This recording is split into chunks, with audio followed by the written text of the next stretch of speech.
to you and thank you for joining us on NTV Today. It's the 17th day of the month of September. Trusting your day has started well. My name is Olive Burrows, and for the next 2 hours we will look at what's happening in the country and bring you stories that matter to you and stories that are shaping our everyday life. First off is just to bring you the very latest from the demolitions at Taj Mahal in Embakasi. We have our reporter Seth Olale, who will be joining us later with a full brief of what's happening there as Transport CA's James Masharia unveils a plan to reduce traffic jams in the city centre by completing a ring road and 4 link roads. Kennedy Mureithi is at Parliament buildings as MPs prepare to discuss the new petrol tax proposal by President Uhuru Kenyatta. Legislators appear divided on the 8% levy. Charity Mwangi is reporting from Committee Prisons grounds, where Interior CS Fred Matiang'i and Chief Justice David Maraga are attending a groundbreaking ceremony of the Kahawa Law Courts. We also have our Bernard Ojwang in Homa Bay County, who is attending a meeting of hoteliers from Homa Bay and Migori counties. There has been a debate on how the two counties can benefit from tourism, which has suffered due to a lack of bylaws and hotel infrastructure.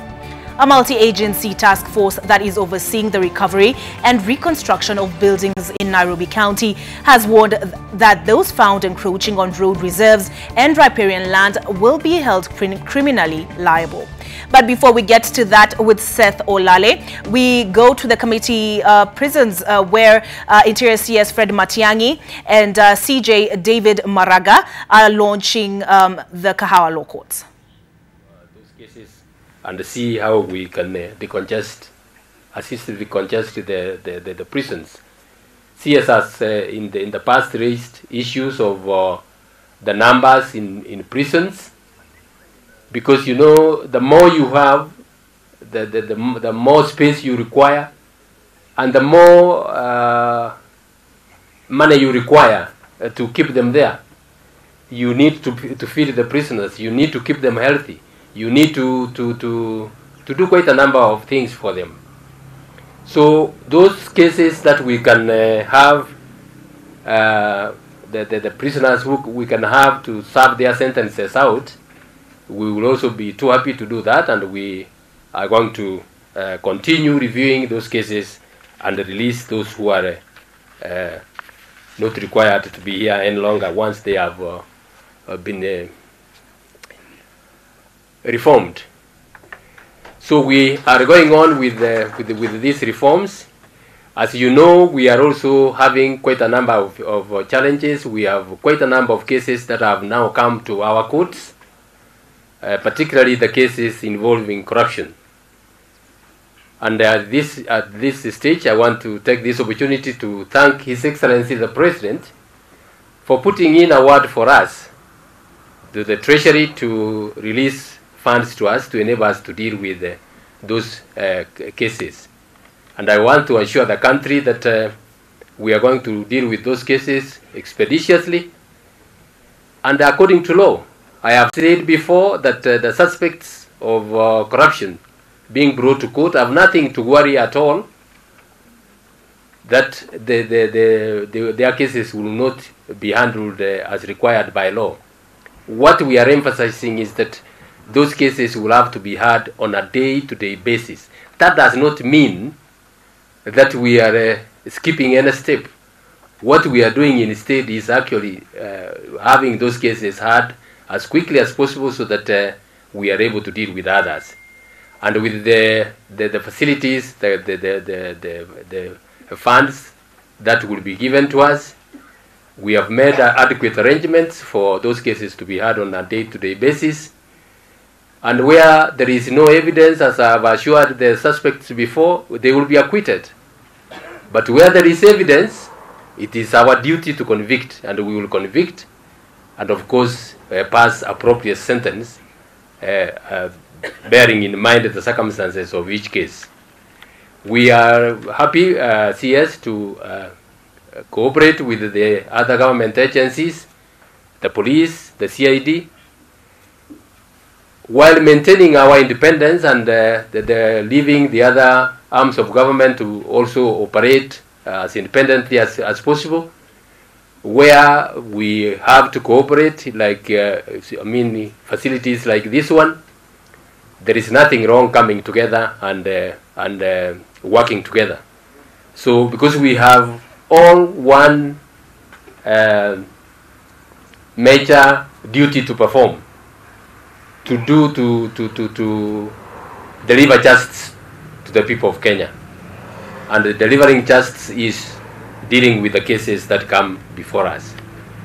With those few remarks, once again I want to thank UNODC for the assistance you are giving us, and I want to assure you that the funds you will release here will be utilized well. I'm happy particularly to hear that the construction of this facility, it is the prisoners, the ones who have been trained as masons and artisans, who will be involved in the construction.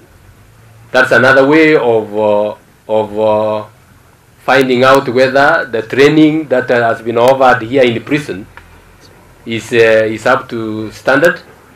And I'm sure the prisoners who will be involved will be happy. They will, even when they go out, they can tell their clients that, look, we are the ones who constructed that court. Give us a job to do. So the prisoners who are going to be involved, please make sure you do a good job so that you can have a reference point from here. With those few remarks, it is now my pleasure to declare the launch of this court officially started and the construction to go ahead. Thank you very much.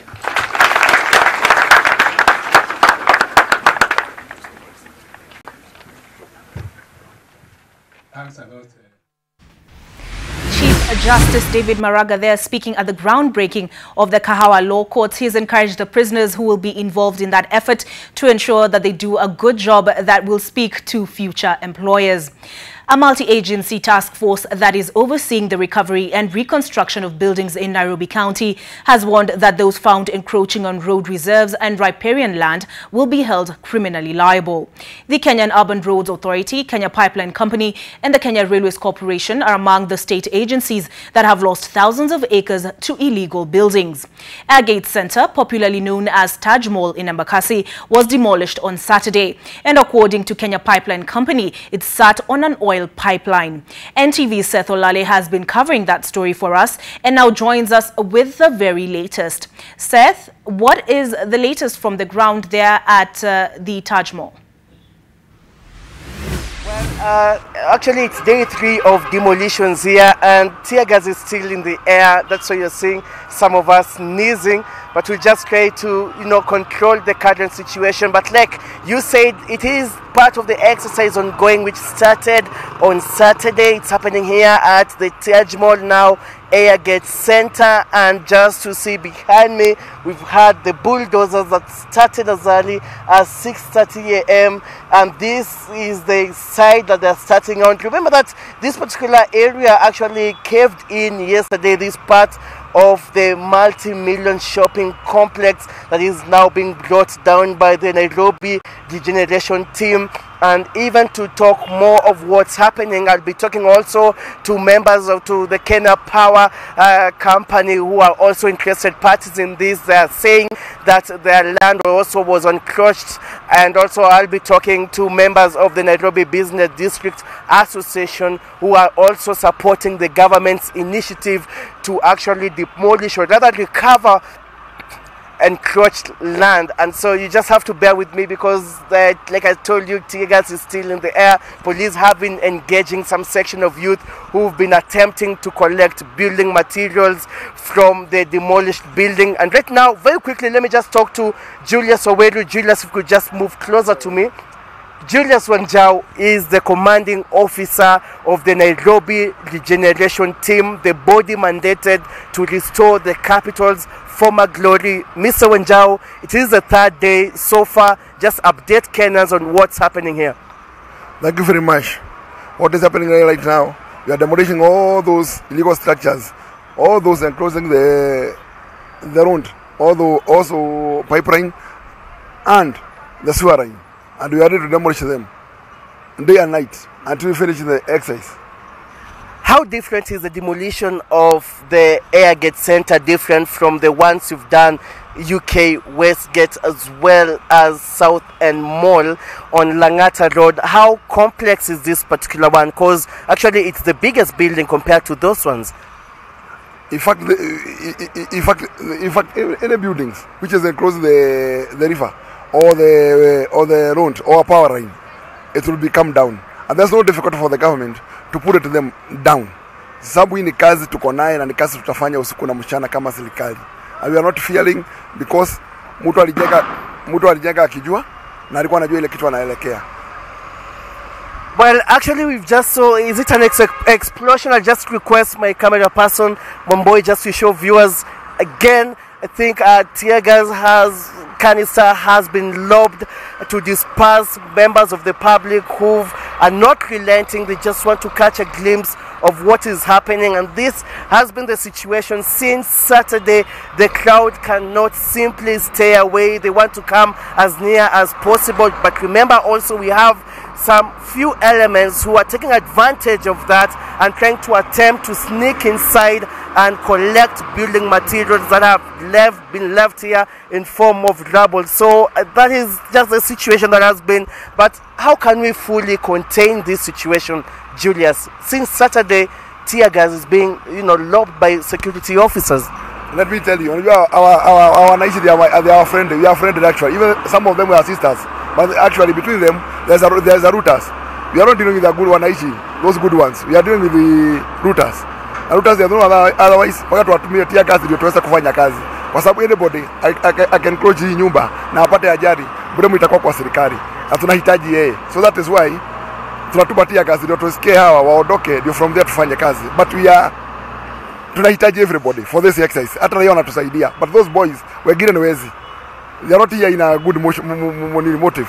Ni kazi yao ni kuiba, tuwezi kubali mali ifanye nini iporo wakati tunaendelea na exercise. And we cannot allow that. Kwa sababu kazi yetu ni kushuka mali wanaishi na kushuka hewa wanaishi. Hatuwezi kubali mtu aingie ama itafia kwa machine, sababu akintafia those another stories. And we cannot allow that. That is why tunaambia police wafanye kazi yao ya security na hakikisha kila mtu ameondoka na kazi inaendelea kufanyika, because the askari wanafanya kazi yao and they are doing their duties in light way, in light manner. Because they are not using their bullet life, they are just using the tear gas to scare those people, so watupatie nafasi ya kufanya kazi. That is why unaona tunamrisha askari wakati mwingine wafanye hiyo ndio tupate nafasi ya kufanya kazi, kwa sababu without those security we cannot go anywhere. Because even raia wanatusupport, even some of the raia wanatusaidia ku protect na wanafurahia kwa sababu kazi yetu tunafanya. They are supporting us 100%. Okay. So we are friendly. Thank you. Yes. Thank you so much, Julius Wanjau, the commanding officer of the Nairobi Regeneration Team. I'll allow you to just leave us, even as I just ask Mr. Peter Njue, Samuel Njue of Kenya Pipeline, the Chief Security Officer of Kenya Power. You had concerns as well as a government agency. Just tell us about what are some of your concerns and why are you here? Why are you supporting this initiative? Thank you very much. We are here because of the interest of Kenya Power Lighting Company. First and foremost is that this building was very close to our power line, which you can see to my extreme left-hand side. That the power line is indeed very close to the hanging wall. When the building was demolished, this section which you can see, a part of the wall was left hanging precariously next to the power line, which is actually live and very close, less than 2 meters from the... And actually it is so visible. I'm going to request again Wamboi just to, show us what Mr. Njue is actually trying to explain, because just right behind me is this particular live power line for Kenya Power, and we just have the building adjacent to it. Is this what you're talking about, and what's supposed to be the barrier? 20 meters, 10 meters? Absolutely, yes. The power line is supposed to be 20 meters away from the building. But unfortunately, this one was very close. So that is why today now we have got the challenge of having to guard the line which is live. And we are right now waiting for the excavator. By the time the excavator is very close to that site, we will be compelled to disconnect the electricity supply until that section is brought down. The other concern which brought us to this site, we have been here since Saturday. We came to recover our transformer, which was in the basement of this Taj Mahal, today Airgate Center. We are glad that we were able to recover the transformer, a big transformer, and our meters. Today we are removing just some few property of the company, and the team is busy recovering the remnants of our installations in the basement of the building. Thank you so much. And just before I let you go, tell us which other areas are so close to the power line, and especially the active power lines, and which other buildings are you targeting as well? The other area where we have had an issue was Nakuru, next to Maradaima radio station, and I'm glad to inform that we already dealt with that part, the Maradaima radio station area. We removed all the unsafe structures there. We also dealt with the unsafe structures which were at Embakasi transmission station at Kiangombe, and next we are going to remove the structures under the power lines at along ICD Road next to Kenya Portland Authority Inland Container Depot, and thereafter we have got buildings under our power lines at Purupuru Farmers along Kaguda Road. Thank you very much. Okay, thank you so much, and all the best in your pursuit and endeavor. So I just let you go as well, just step aside. Thank you so much, Mr. Njiwe. And as we are updating viewers this morning, is that the demolition of the Airgate Center is ongoing.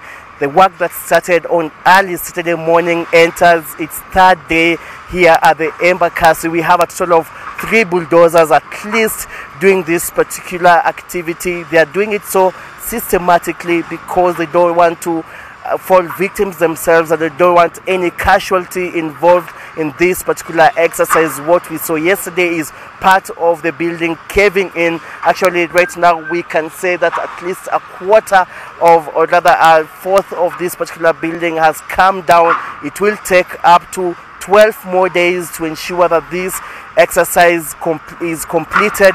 Earlier on, we had the multi-agency task force indicating that this particular place is going to be used by the Kenya Roads Urban Authority to do a complete overhaul and to stick to the initial plan of doing a modern interchange, or if you like, an intersection at this particular area, and also the Kenya Pipeline Company through the managing director, Mr. Joe Sang, indicated that this comes as a huge boost, or rather relief, for the company, because actually one of the oil pipeline just passes around this particular place, and so it posed a great risk for the occupants of the building, because we never know anytime anything could happen, and so it is a relief. And they've also warned other Kenyans or other owners of illegal buildings in the capital that they should vacate,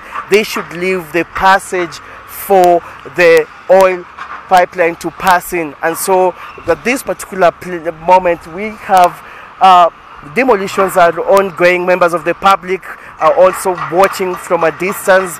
However, they are being forced once in a while to back off by security officers who've been lobbing tear gas. They're also using police dogs just to ensure that this particular place is completely cordoned off. And even as you continue seeing those pictures live on NTV, I'm now want to talk to Mr. Maurice Gashau, who is also part, or rather a member of the Nairobi Business District Association. And you know, Maurice, it is a businessman who put up this particular building. As businessmen, are you supposed to, respect road reserves and not encroach on road reserves and riparian land as well? Do you, as a businessman, first of all, support this initiative? I think I support the initiative because the country cannot grow when Kenyans are just doing things just like that. But all the same, it's also good to say that this is the fruits of the corruption, because whoever or the owner of this building did just not wake up one day and did the building. There must be somewhere he went, bought the property. The property was also done as such, and he was given as such as a correct one. Even he did not do the building just like that. And remember, before you do any building, he go to the rad board and everything is done. So I also think as we are starting to fight the corruption, we fight it in all angles, because whoever approved the building should also be in jail. so that we can also make sure our country grow. Because And indeed, you spoke about criminal action being taken about perpetrators. The Nairobi Generation team indeed said that they're not going just to pull down illegal structures, they're also going to sue those involved. And so, as a business community, you also support that.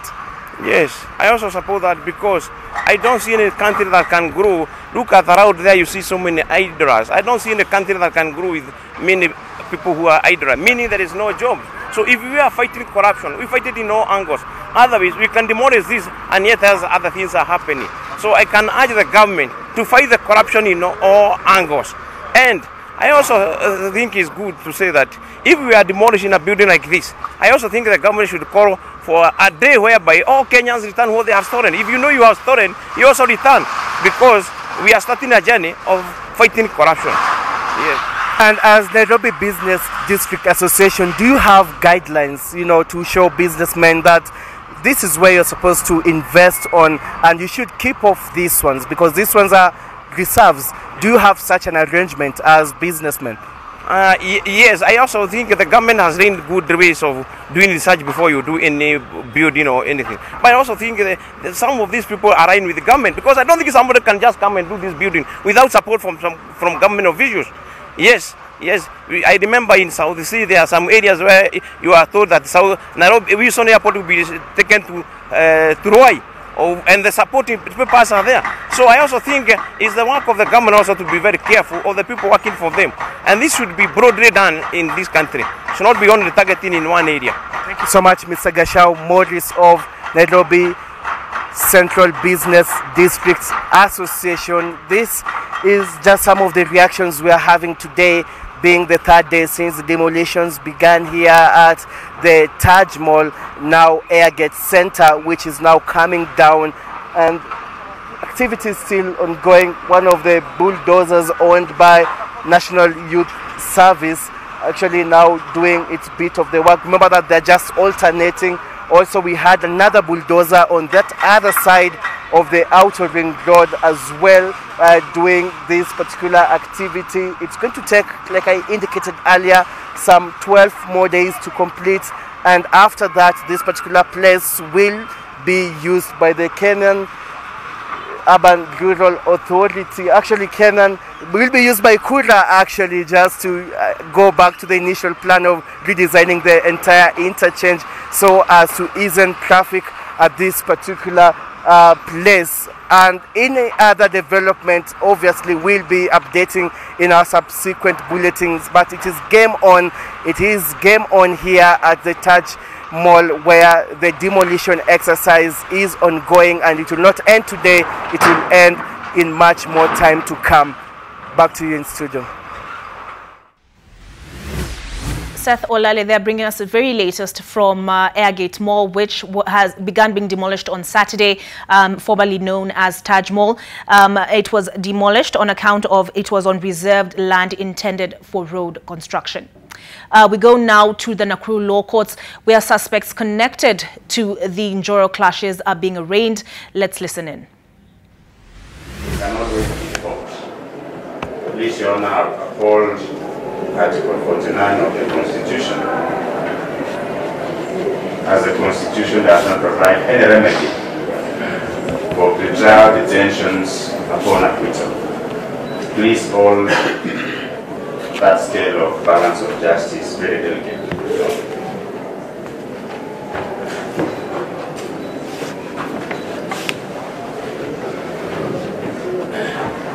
Yes, prosecutor.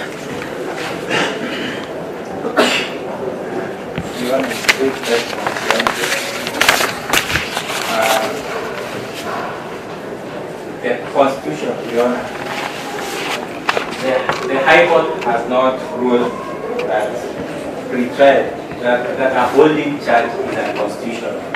In fact, a holding charge is very constitutional and backed by the Constitution of Kenya, which actually provides that bail, the right to bail, is not absolute, Your Honor. This court has the powers to limit the freedom of the accused persons based on the reasons that investigating officer has given, which are well enumerated in the Constitution.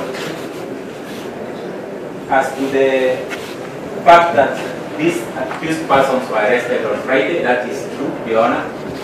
And the IO has endeavored to present the accused persons as earliest as possible, as provided for by the Constitution of Kenya. That shows his application is made in good faith, Your Honor, in accordance with the laws of Kenya. We therefore pray that this court retains, suspends any bonds issued to the accused person for a period of 14 days, Your Honor, to enable the investigating officers to conclude the investigation. We also urge the court to take judicial notice of the fact that there are clashes in Joro which are all over the media.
That was a Nakuru law court where the Deputy Speaker Nakuru and 10 other people are being arraigned on charges of incitement in connection with the clashes that have rocked Njoro.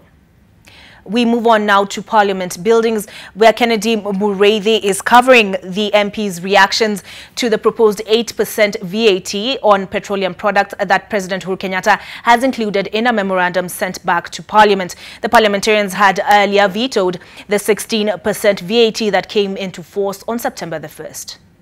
There is no reduction from 16%. It is an increase from 0% to 8%. And as members of Parliament, we are going to shoot down the proposal from the executive. We are not going to do any amendments. We will bring it down, the whole of it, as it is now. Because we want to ask the executive that if they have no money to fund the government activities, let them drop one of the agendas. The agenda number 4 on housing Kenyans, we don't need it, because it's not going to benefit every Kenyan. And we want to be clear that no amount of intimidation, no amount of meetings. This time has come for Parliament of Kenya, which is a civilian oversight institution. We must speak on behalf of Kenyans. We must support Kenyans. You cannot reap where you have not sown. Let us first work very hard to uplift the lives of the common mwananchi. Let us improve the economy of the Kenyan people before beginning to tax them. We cannot increase tax anymore, and we must support the line of thinking of Kenyans that no to any reintroduction of fuel levy, no increase in VAT. Okay, thank you very much. Here, as a member of Parliament, we want to prove to Kenyans and prove to the nation in totality that members of Parliament will no longer going to accept further taxation of Kenyans. My name is Honorable Rashid Amin, a member of Parliament for Wajir East constituency, and I want to echo my support for other members of Parliament to overturn the presidential memoranda, which is likely to appear in the House on Tuesday. We will not allow any further taxation on Kenyans. Kenyans have already been taxed in half. Further addition of 8% on fuel and petroleum products will certainly be able to make cost of living for Kenyans extremely very high. And as representatives of Kenyans, we will not be able to allow that. One thing I want to be able to prove, no amount of intimidation from the executive and even the handshake will allow the members of parliament to think otherwise on what they tend to believe as far as the VAT is concerned. One thing I will be able to make it very clear to the head of state and the government is that the idea of more, we have now the Kenyan debt is 5 trillion shillings. It has increased 4 times from 1.7 trillion to 5.7 trillion in the last 7 years when the head of state was in government. That clearly indicates that we have a huge appetite for borrowing. And that huge appetite for borrowing has impacted negatively on the living standards of many Kenyans. And we will not allow the legacy that leaves debts and debts for ordinary Kenyans for them to live in debts as well. So we will be able to make it very clear. We have the necessary numbers on Tuesday to overturn the head of state's memoranda, which is likely to appear in the House on Tuesday. Thank you very much.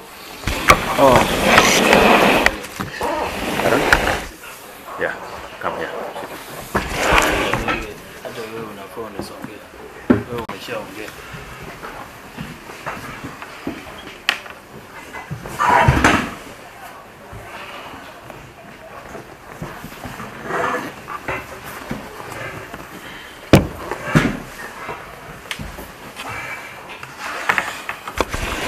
Yes, I also want to echo and support my colleagues that tomorrow's memorandum from the President must be overturned in totality because it is of no good intention. Number one, the question of reducing it to 8% is just increasing on top of the 30% that fuel has always had tax on. Number two, you know, when you talk of reducing taxation and then you are actually reducing from the counties 9 billion, you are actually saying that the counties should not pay their pending bills. You are not saying, you are actually saying that the counties should be stagnant in their operations.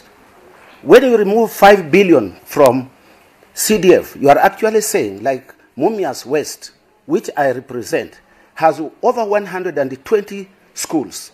You are telling me that I should not build classrooms. You people, you know the rains that have been recently falling. Schools have no toilets, they have no infrastructure.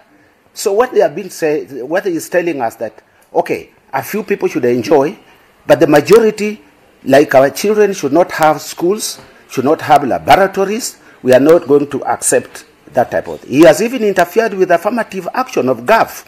We are not going to accept. In short, we are going, what he should have done is to leave everything to the committees that are concerned with the budget. That is the budget committee and the finance.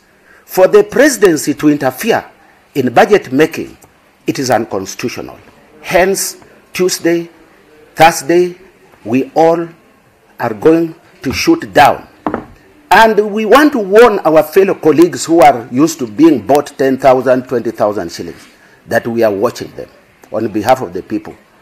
This is no good for wananchi. Thank you.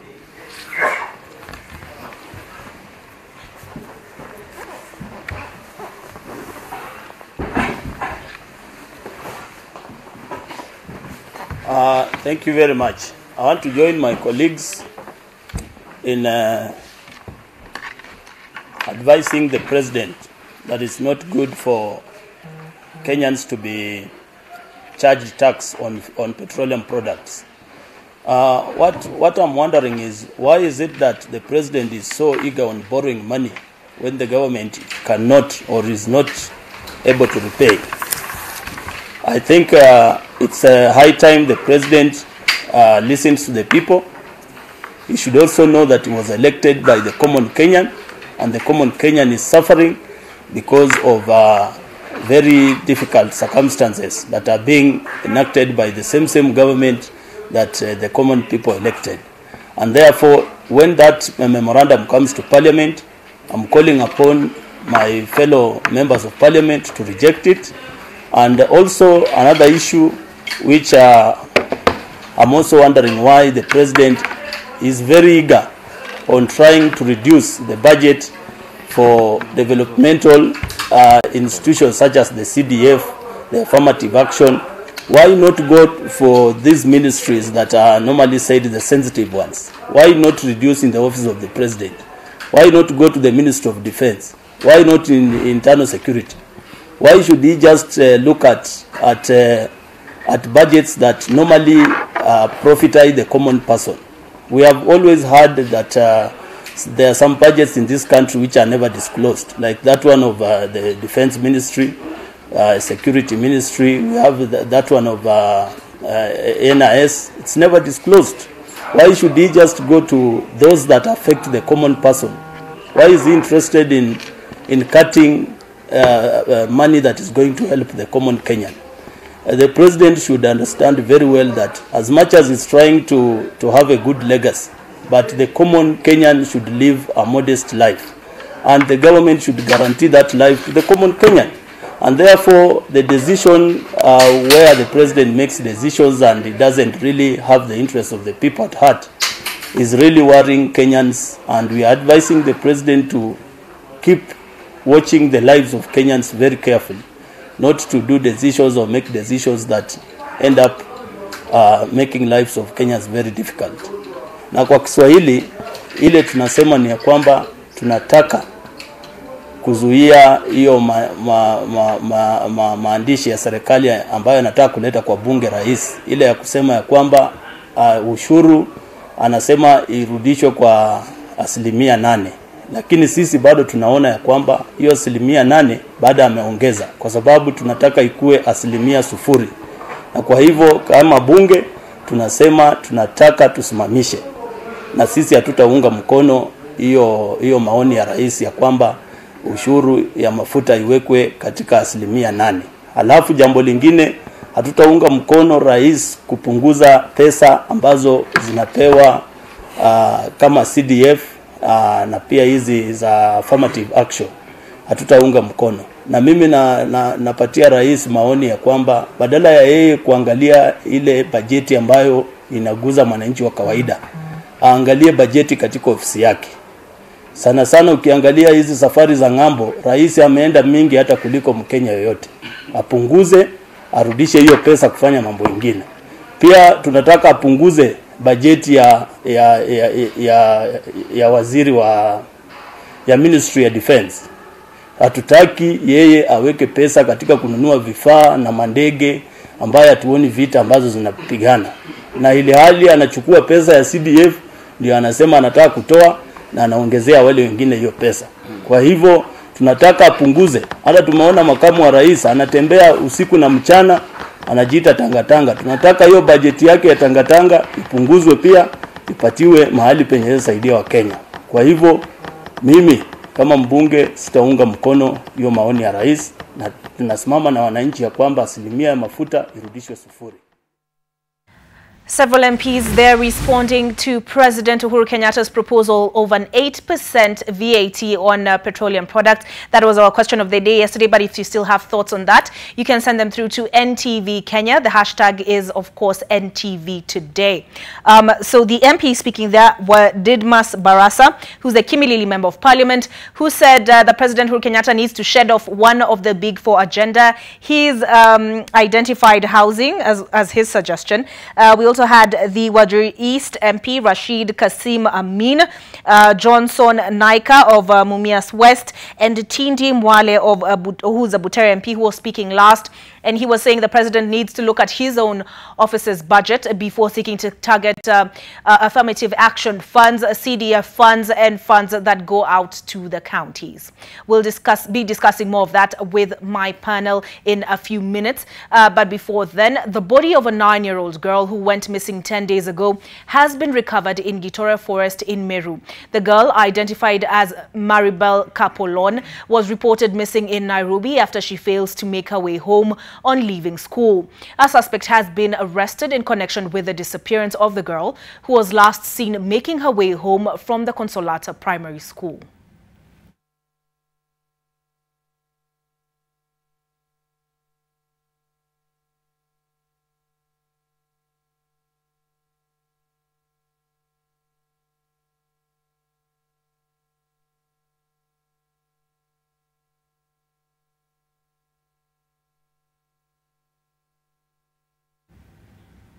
A very disturbing story there.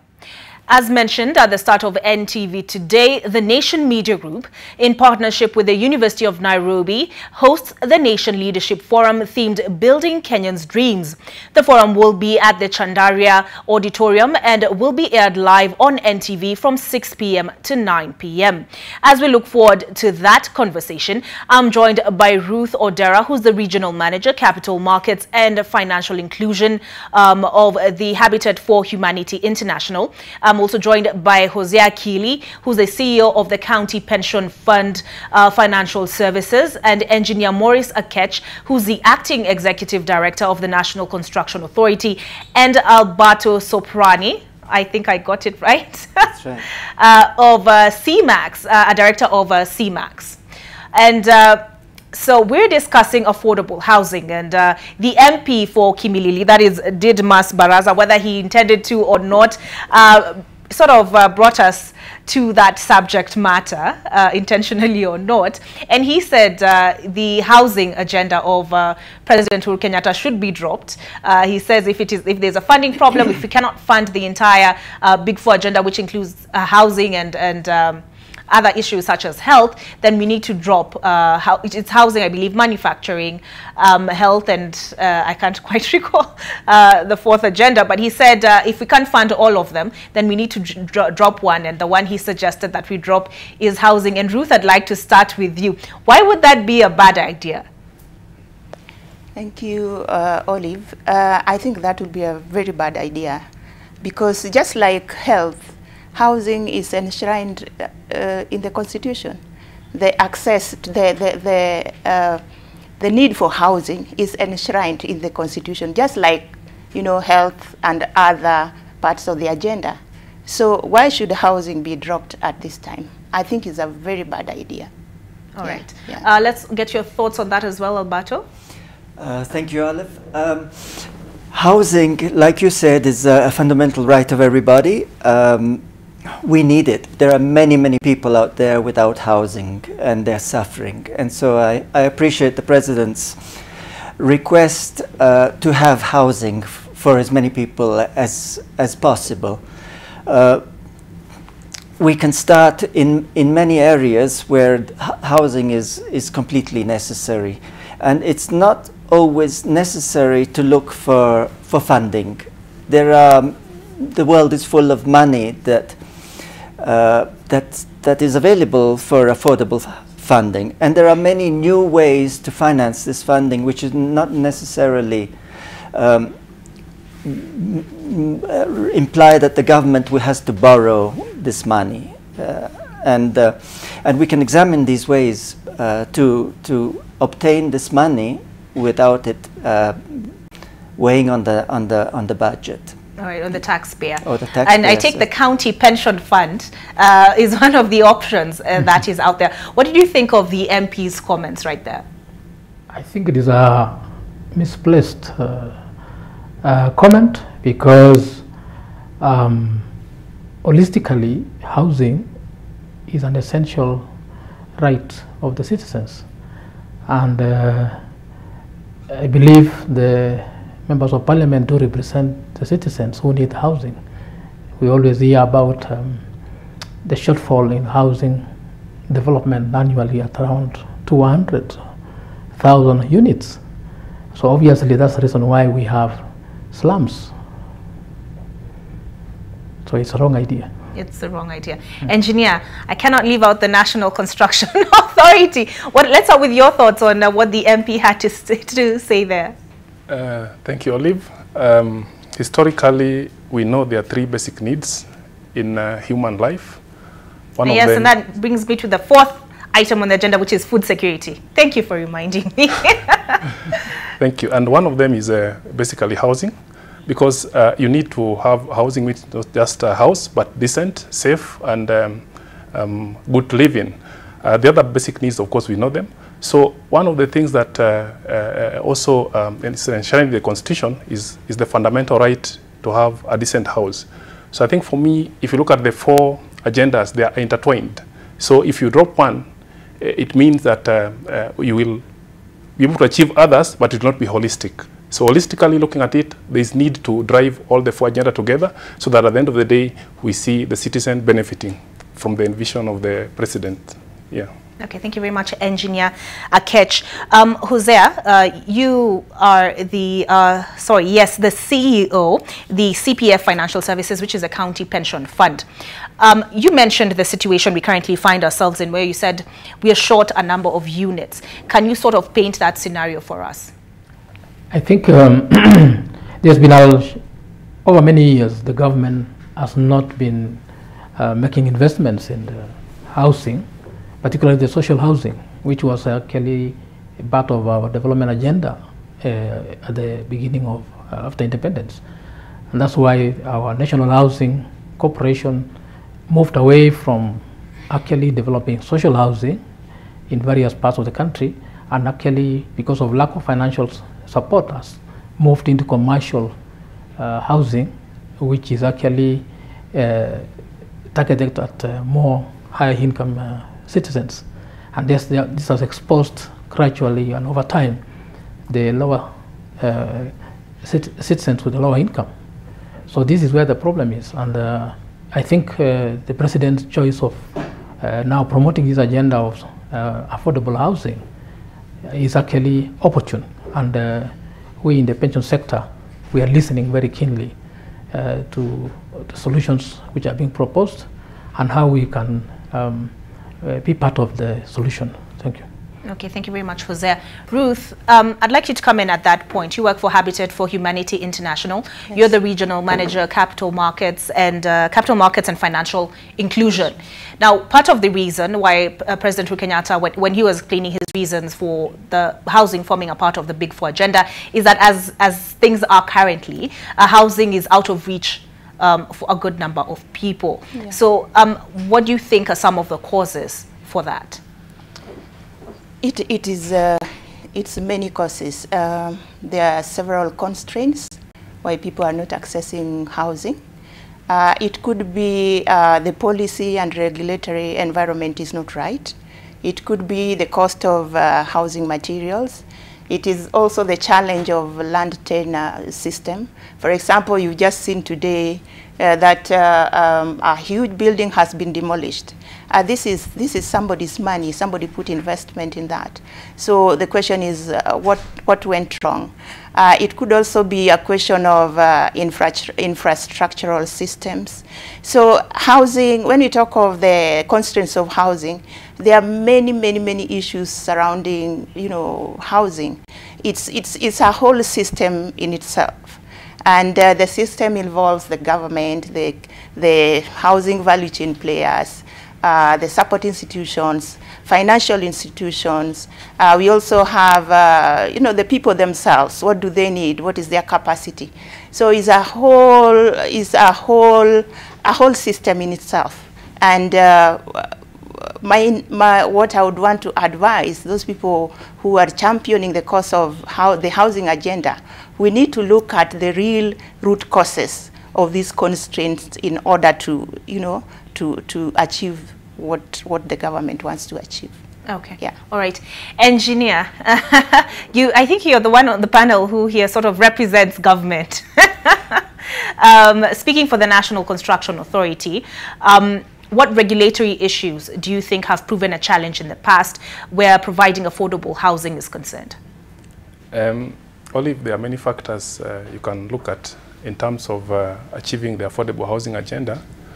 And if you look at the entire value chain of the construction, there's issues to do with the materials, which actually is a key contributor to any construction activity, materials constitutes quite a chunk. What 60% of cost of a house would be contributed, will be attributed to material costs. Then we have the issues of labor, and this is looking at the skills and maybe the technology that's applied to get the house done. Using the traditional methods, maybe we can say there's a need of looking at more innovative ways of looking at it so that we can save on that costs. And then the other issue is, of course, the financing bit, the cost of financing, which can contribute to affordable housing. And of course, land is not left out. From regulatory perspective, of course, we know there is the aspect of professionalism, that for you to get a house done in a safe and sustainable manner, you need to involve the professionals. Now, as you bring in the issue of professionals, there's that fear from the developer or from the homeowner that this professional maybe is expensive.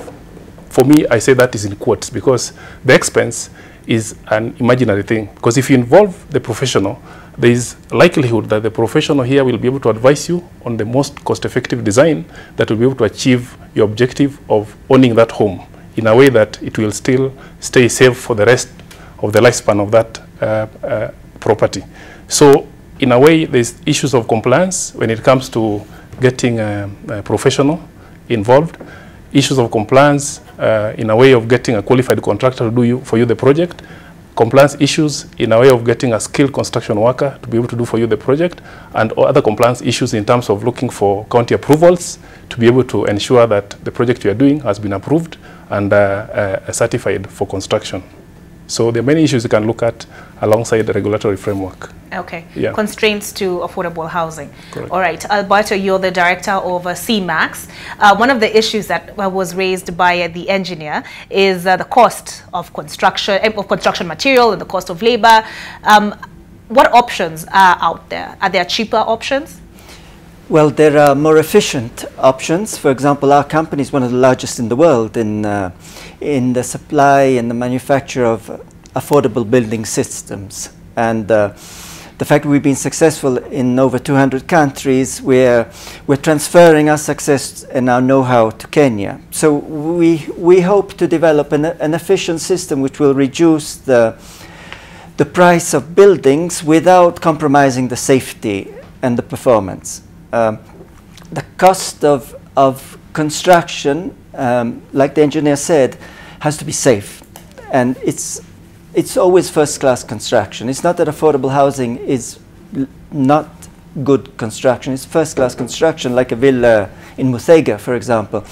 Where we have to look at is the way we design the buildings, the way we size them, and we organize it in a way that it's people-friendly, and in that way we reduce substantially the cost of construction. Also because we're looking at economics of size. Affordable housing, we're looking at projects of many houses, not just a single apartment or the single house, and then we can considerably reduce the cost of the construction and delivery of the houses in a safe way, of course. Okay. Right, you know, many of us usually want to construct a mansion, Yes. where we come from back home to show sort of our status now in Nairobi. But Hosea, what options does the CPF Financial Services offer to people who necessarily can't afford the construction of a mansion back home? Thank you, Olive. We actually are not thinking of that. If you think about affordable housing, that is not the class. You know, the people who are able to do their own beautiful houses by themselves. I mean, there are a few Kenyans who can do that. But we are thinking about the people who are generally can't afford the kind of houses which we see, which currently are in the market, but they cannot afford to buy them. What are the factors which militate against it? The first one is what CMAX CEO said, that if you don't do quality work in a sort of, particularly on factory environment, you know, the materials, in a factory, in a mass scale, in a scale which is huge, if you don't do that, then of course you don't benefit from the economies of scale. And I think that's what we would advocate. The second one is now coming to the cost of land. One of the biggest challenges in Kenya is the cost of land. My thinking is that where the government should play is actually underwriting the cost of the land and the associated physical facilities. By actually the tax which we are looking from the government should address, just like whenever you're having any public utility or public facilities like SGR and the others, the government compensates the people so that that person can be laid on the ground. So the same should happen for the land, for the whatever land is required to do affordable housing. If that cost goes away, up to 40% of the cost of the houses would go down. The second one there is now innovative financial solutions. Now this is where you bring many partners. As I think all of us agree here, we don't need government in this particular area actually. The private sector has enough innovative ideas. The only thing is create an enabling environment. The first one is that there are just too many players, and particularly regulatory players, playing in this area, particularly titling. In many countries, if you want to achieve mass and low cost delivery of houses, you've got to really have a one-stop shop of titling. Okay, so that is what is important in Kenya. We must totally Huduma Center set of structure, even at the site of a project. In other words, if there is a project, a big one of 1,000 houses, let the people who facilitate the titling all be there. Now, the last one is now the financial aspect. Pension funds all over the world have been involved in this investment. It's an investment for us. It's not free. But we can only do this if everything else is in place. In Kenya, the sector commands over 1 trillion shillings in assets. We're allowed by our regulator to commit up to 30% of that money into property. Now, if we assume that with the government policy aligning, we can then be allowed as pension funds to even put 15% of that money into affordable housing. So that's a very clear possibility which can be done. All it requires is a proper policy framework. Now, the other one is also to bring these funds to work together and then combine the funds which pension funds put together with private equity funds and infrastructure funds from offshore. You will be able to get an affordable housing through that. And then the citizen will be required just to make maybe a basic deposit, possibly 10%, and pay the rest of for the house over a period of maybe 15, 25 years on a tenant purchase arrangement. Okay. Yeah. All right, we're taking a short break, but when we come back, engineer, I hope you are listening. A number of issues raised by Hosea, including having too many players, to go to when you're trying to get permits and clearance to carry out construction. And he's also talked about the issue of land forming, the cost of land forming about 40% of the cost of constructing houses currently, and why, if we look at that, it could bring the cost down significantly. We take a short break. We'll be back with those responses.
this plan encountered a setback, with the National Assembly voting down the proposed fund for a lack of clarity. There is nothing in the Act or in the clauses which tells us that the money which will be collected will be used for purposes of upgrading these houses in Mathare, in Kibera, and in Korogosho. The question now is, where does this leave the agenda and what are our options? All right, so one of the proposals that government made, although I know you owe a response to Hosea, so maybe let's get to that first before we get to that particular package. Hosea raised the issue of there being too many players, he thinks, in the process of getting authorization to carry out any construction in the country. And he said we need a sort of like a Huduma Kenya sort of setup, a one-stop shop, which I think is what the government even tried to do with a single business permit, where you could go to Huduma and secure all your permits in one go. So that's one of the issues that's been raised, Engineer Ketch. The other issue that was raised is the cost of land. Perhaps, is that a concern you've also had from other stakeholders in the industry? Thank you, Olive. Of course, the construction industry is one of the biggest sectors that supports the economy, as you know it. And because it is very big and large, there's need to have each specialty doing their role within the context of the industry. And if you look at how it has been structured, there is the National Construction Authority, where I come in, and our role is basically to oversee the construction industry and coordinate its development.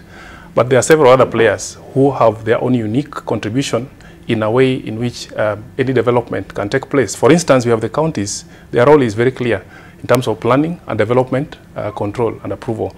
So they come in there because they know what plans are coming up and the way the integration of various developments is going to take place, and so on and so forth. Then we have the environmental body, whose role is basically to look at the environmental matters. And then we have several other players. So each person has a unique role to play. The question is, how do we work in a close and collaborative manner so that at the end of the day, there is an efficient, smooth, and effective process so that the developer gets value for their money or whatever they want to do, so that the process is very fast. The government is now working on what we call a one-stop shop, like what Bonos has raised. And this is going to accelerate a way in which approvals are going to be obtained. And in a way, it will support ease of doing business, in my view. With that, I think it will help us in terms of achieving the affordable agenda, so that affordable housing agenda, so that when a developer submits any plans for development, it doesn't mean that people will be seeing one place, but what it means is that you have a system in which you put it in this side, and then on the other side, you get it fully approved with all stakeholders having done their part. The other issue that is raised is the issue of land. And for the affordable housing, one of the areas that have been identified as a key enabler for achieving the affordable housing agenda is by mapping various lands that are owned by government through counties and other agencies, so that these are the areas that will be given as the first priority to start up the development. And there are two sides of this. We have the supply side, where now we are looking at or towards what we call the private sector partnership through joint venture or any other framework to come in and develop the houses. Then there's the demand side, where there needs to be a guarantee to the investor that there will be somebody that will be ready to buy the house when it is developed. This is where the government is working to come up with I'm sure you're aware, the mortgage refinancing scheme, where now the home buyer will be able to access affordable funding to be able to buy a house at affordable interest rates. And I think, for me, this is the way to go, because previously the issue has been who is going to build and who is going to buy. And with those approaches, I believe, is going to support that area. So the land question is going to be addressed by government allocating land to the investor to be able to develop the housing. And this will be through request for proposals, through expression of interests. It will be very competitive and fair, in my view. Right. So any developer that wants to come in can come in through that approach. The other question was what role is NCA playing as far as the affordable housing agenda goes. And I will want to combine all the four. That's affordable housing, food security and nutrition, affordable healthcare or universal healthcare, and the other one is manufacturing. If you look at all of them, these are outputs. Now, what drives, or for these outputs to be achieved, there is a key component that we need to consider. This is construction. And there is a way in which construction comes in the crosshair of all these all these agendas. So in a way, as NCA, we need to ensure that there is adequate capacity of contractors who are qualified, who are going to undertake these infrastructure projects to be able to achieve all these agendas. The other one is to look at the issues of skilled construction workers and site supervisors in a way that they'll be able to have adequate and relevant skills to be able to support these agendas.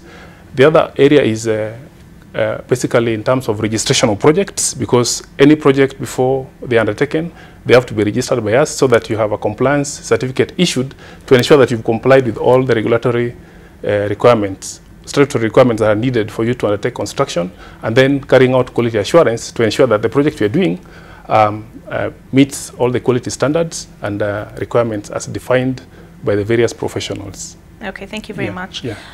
Engineer Akech.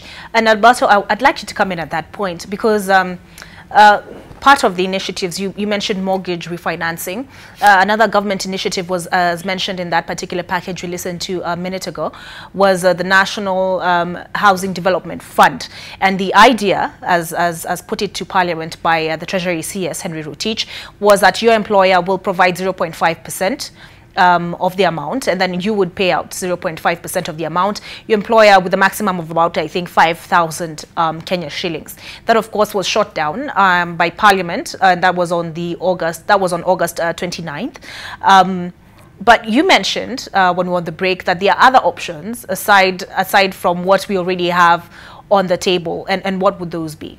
That's right, Olive. There are very interesting financial options available that haven't been exploited yet or haven't even been looked at yet. I wanted to give you an example. Now we're looking at, with an international, a public benefit corporation, an American public benefit corporation, which has access to practically unlimited funds for this purpose. We're looking at the possibility of financing affordable houses using solar energy, for example, building large-scale and roof-mounted solar plants, solar farms, you call them here in Kenya, which the sale of that energy to the grid, to Kenya Power at a much lower cost, which would benefit everybody as well, that would finance, partly would offset the cost of the solar investment, and the other would finance almost in its entirety the cost of the housing. So one of the projects we're looking at is to finance for the government 100,000 houses where the owners of the house will pay maybe between 8,000 and 10,000 mortgage as a rent to own benefit. And this was, like Madame was saying, throughout the counties, not just Nairobi. Every county should have a share of this, because solar energy is everywhere in Kenya, should be divided for all the people, and it's free of charge. And this is a very interesting project we're doing, and it's an example of an alternative to traditional finance, which we have to pay back at high interest rates. Okay, where are you at with this particular project? You said somebody would pay what, 8,000 to 10,000? That's on the drawing board now. Yes, that's the cash flows that we're doing at the moment. We've presented it to the Ministry of Housing and to the Ministry of Energy, and it's attracting a lot of interest. Now we have to start with the actual feasibility studies, and we have the financing available for that. But realistically speaking, how much solar energy could we hope to generate that would cover that much or subsidize the cost of the houses to that extent? You'd be surprised. Solar energy can cover practically all the cost of 100,000 houses. It produces, the sun here in Kenya produces a very high radiation, which means it's so strong it produces a lot of electricity. It's daytime electricity, so it will benefit the industries that work during the day and not at nighttime. But it's a very interesting project. It is a very interesting concept. You brought in Ruth, and you spoke about how Ruth was saying there's been a lot of focus currently. There is a lot of focus on Nairobi. But what about the rural areas? Have they been left out? Olive, I think the rural areas have been left out in the discussion, and that's why it is very close to my heart. Habitat for Humanity International is dedicated to reducing homelessness and substandard housing worldwide. And we make housing a matter of conscience. For us, housing is key, and it resonates very well with the government agenda for housing, where everyone should be accessible to affordable housing, appropriate and affordable housing. And when you look at what is happening today, everybody is talking about urban housing. Housing in, even the pilot project of the government is urban housing. And we were talking about what happened in Kibera, where the slums were upgraded. People were taken to the very beautiful houses. They rented them out. They went back to the slums. The question is, what went wrong, and can it go wrong again today? And the reason is, what is the priority of the low-income person? When we talk about affordability in the 2017 Housing Amendment Bill, we are talking about housing that can be afforded by the majority of the people whose median income is about 7,000 in Kenya. So if you look at even a house worth $1 million shillings, how long will that person be able to afford, you know, a decent house? And is it a room? Is a room a decent house if you have 5 children, for example? So there are many things that we consider as Habitat for Humanity. We look at housing for the people at the bottom of the pyramid, low-income people, and those are the people whose median income is about 7,000. I think in the rural areas it's 5, in the urban areas it's about 13. So what do we do with these people? We believe that people have been building, you know, for a long time. Since time immemorial, people have been building. And how do they build? They build incrementally. They save in materials. They buy cement, for example. They save it at the hardware store. And then they start building incrementally. They'll build a few rooms. As their income becomes better, they continue building until they finish that one. So that is the innovation we are looking at Habitat for Humanity. We are working with financial institutions in the Kenyan market and even in the Ugandan market to support people to get small loans for building incrementally. That is an innovation that we see has worked for us. And the reason why it has worked is because people are building houses that they prefer and which are within their own capacity. If you, for example, take a loan of 500,000, for some people like in Machakos, they are able to build a complete house with that. They may not finishing it, you know, to the standard of the mortgage houses, but they are able to live in that house. So for us at Habitat for Humanity, our programs work to construct, to renovate, to repair, but incrementally.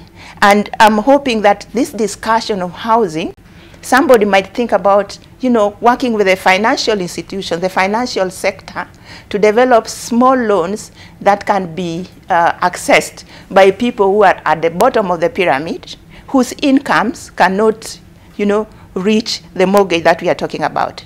Even in terms of, we are talking about Kenya Mortgage Refinancing Company. We have MRCs, refinancing companies all over. We have one in Nigeria, Tanzania, Zambia, we have them. But the situation of housing still remains the same. Only 3% can afford mortgages. So the question is, what happens to the 97%? And when you are looking at, you know, urban housing for the low-income people, and we are talking about social housing, and the government is talking about social housing, the question is, does the poor person has the bandwidth even to afford those houses? What is their priority? Is it food? education, health, or is it owning a house in the urban area? So in the long run, even, you know, those initiatives we are doing it, we are saying it's a social house, but it will go to him and me, for example, who can afford, you know, mortgages. Okay. Yes. All right, thank you very much, Ruth. Staying with that vein of thought, yeah? Hosea, do you own a house? Yes, I do. Okay. I do. Upcountry in Nairobi? In both upcountry and Nairobi. And Nairobi. Okay, Yes. so what is it that we are not getting right? Those of us who are not yet homeowners, which mistakes do you see in your line of work that people make that they could remedy and then have or stand a better chance of owning a home? I think the challenge is actually economic because first of all, the standards and quality required of what you can call a decent home at the moment is quite high. And also the perception of the Kenyan. They believe that holding a house put up of stone and what's called natural stone is actually the desired house. But when we are talking about a house which is comfortable and possible to live in, there are other products which can be used. But unfortunately, there's a lot of culturing for Kenyans to accept that. The second problem, of course, is this issue of priority, as she has mentioned. When people start their life, the first thing they have to deal with is education of their children, an income which puts bread on the table and takes care of those risks of health and so forth.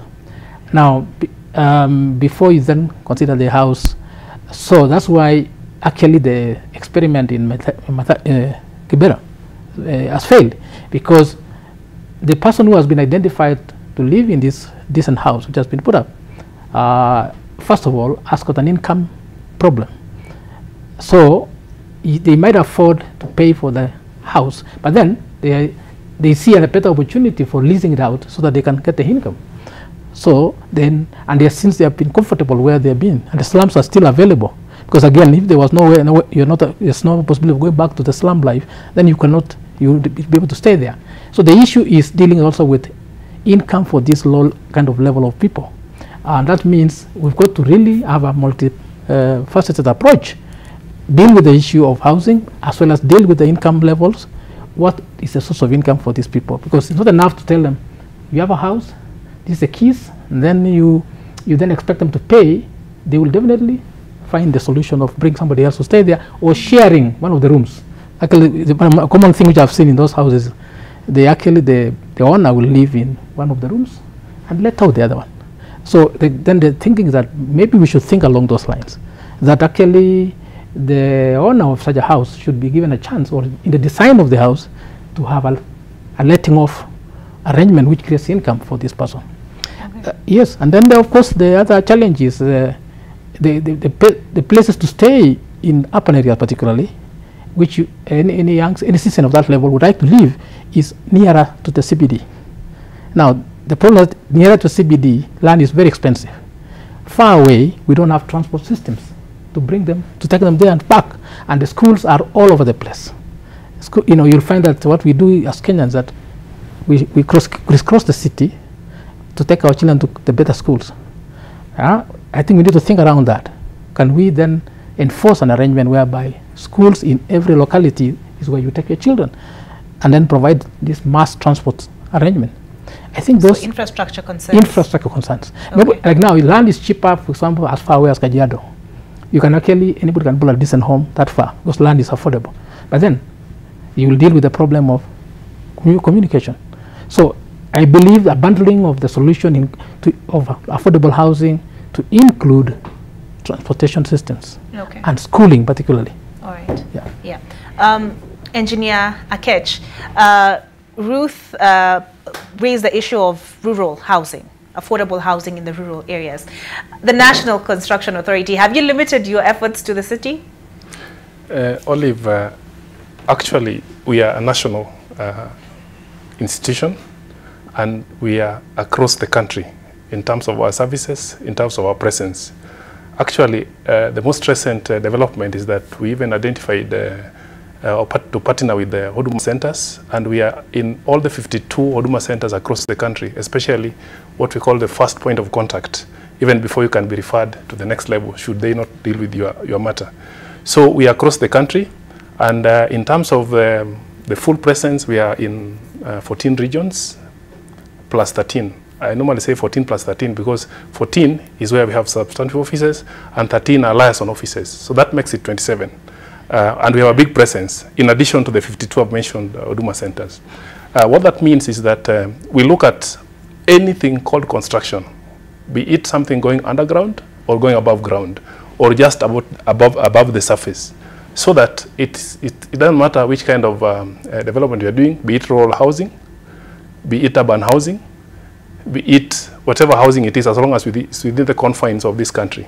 So what I wanted to say is that when you look at the affordable housing, it is not just targeting cities. As you're aware, the government is already in partnership with a number of counties, especially the housing department, to be able to leverage on the land that they already have so that they can start putting some of those houses there.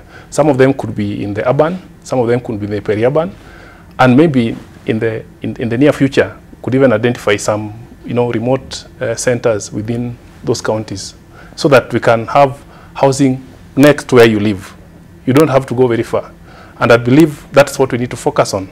And I think the element of rural housing, what we also need to bring on board is the local content when it comes to materials. Because many a times we've seen, especially in the city developments, there's a lot of importation of materials, but there's still much more we can be able to use based on the locally available materials so that there's sustainability.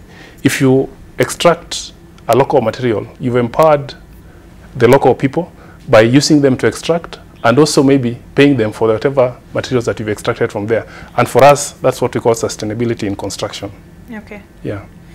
Alberto, I'd like you to come in there. He's raised the issue of construction material and people importing, and maybe perhaps it's because it's more cost effective to import tiles from China than it is to have them made locally. What options, what cost effective options does CMAX offer? Well, CMAX has developed an advanced building system. That's EPS, what we call expanded polystyrene panels, which are polystyrene panels encased in a very high tensile steel mesh. When assembled on a building, they're sprayed with shotcrete to make a very, very strong building, which is fire resistant, earthquake resistant, and very fast to construct.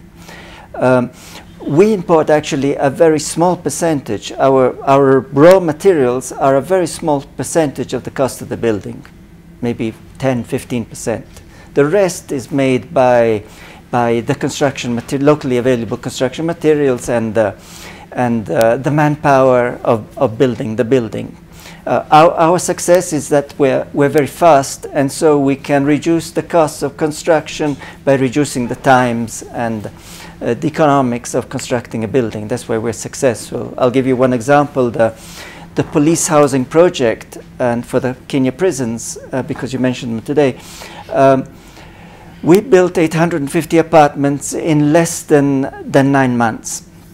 And by doing such, I think it's unique in Africa. Nobody's ever done that before in Africa, maybe not in the world, although we've done bigger projects outside in Asia in less time.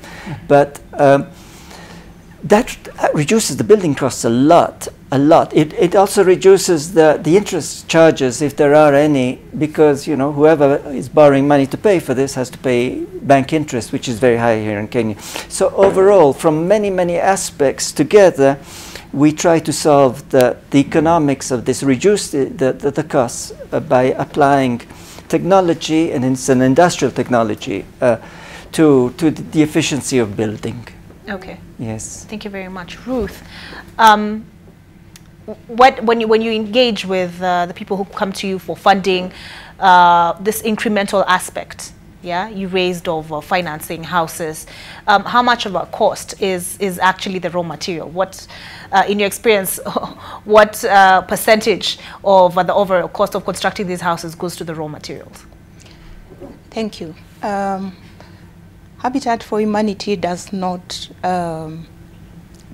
directly build houses. They do for the vulnerable, but they don't build houses as an activity. So in terms of the project I'm talking about, we believe that in the rural areas where people are, raw materials already exist. Sometimes you find bricks, sometimes it is stones, sometimes it is sand. So you find that the cost of materials is highly reduced because people use the materials that are already there. For us, that defines sustainability. So what the people need is just, a bootstrap, if you know a bootstrap. Lift me up to be able to afford, what I can afford. Because people have been building forever. And when you go to the rural areas, you find houses. The only thing is that they may not be, up to standard. So we try to help them renovate. We try to help them, construct, repair, so that these houses can be decent and affordable based on their income. And we've done that. Habitat for Humanity has reached now 4.5 million people. We work through partners. We have about 80 partners. We work through private service providers. We are about 850. In Kenya alone, our institutions for the last 5 years have reached more than 380,000 household members. So you can see that incremental building works, and it appeals to the mind of the rural people and the people at the bottom of the pyramid, because it is based on their capacity, their preference for the local materials that they have. They use fundis that they have selected themselves, that they are aware of and they know. We have tried to work together with the National Construction Authority to, train fundis so that we can certify them and, people can use them. That is another project that we are doing. But in terms of costing, the cost is highly minimalized because they use materials that are already there where they are. Okay. Yeah. You mentioned working with the National Construction Authority to train fundis. Masons. Yes. And Engineer Akechu had said that professionalism is a very important aspect when it comes to to affordable housing, but people sometimes are not willing to part with that extra coin to get the professionals. One of the major concerns is that fundis steal from me. You send money and there's always something missing. They steal construction material and all that. What training efforts or how far have you gone in these training efforts? Thank you. In fact, in addition to UN Habitat, we have collaborated with many other partners in these areas of skills development for the construction industry, especially for those who we call the last mile. These are the people who work on your project, the fundis, because you have the guys sitting up there in the ivory tower who just prepare drawings and they supervise, but they don't dirty their hands. So this person who dirty their hands are people whom we've really worked on in terms of keenness, in terms of training. And one of the areas we've identified as part of training is the soft skills. Soft skills is how you communicate, how you manage your finances, the issues of integrity, the issues of hygiene, so that at the end of the day, if you're a plumber, plumbers are normally called sometimes on individual basis. Maybe you have an issue at home in the morning and you know someone you call. When they come and they're not presentable, the first thing you feel like, just go back home and then look for somebody else. So we are telling them, you have to look presentable for the client to be able to even appreciate that you are somebody. So these are some of the things that we are also training on them. It's not just the technical side, we also look at the soft skill side. So this is an area that we've done very well, but still there's much more that we can be able to do to be able to train them. How many have you taken through training so far? There's quite a number. We have hit more than 30,000 in terms of the actual training, and these are in different trade areas. We have traditionally, we know about 7 trade areas. That is, we know the mason, the plumber, the electrician, but there are about 59 trade areas because of the recent developments in technology.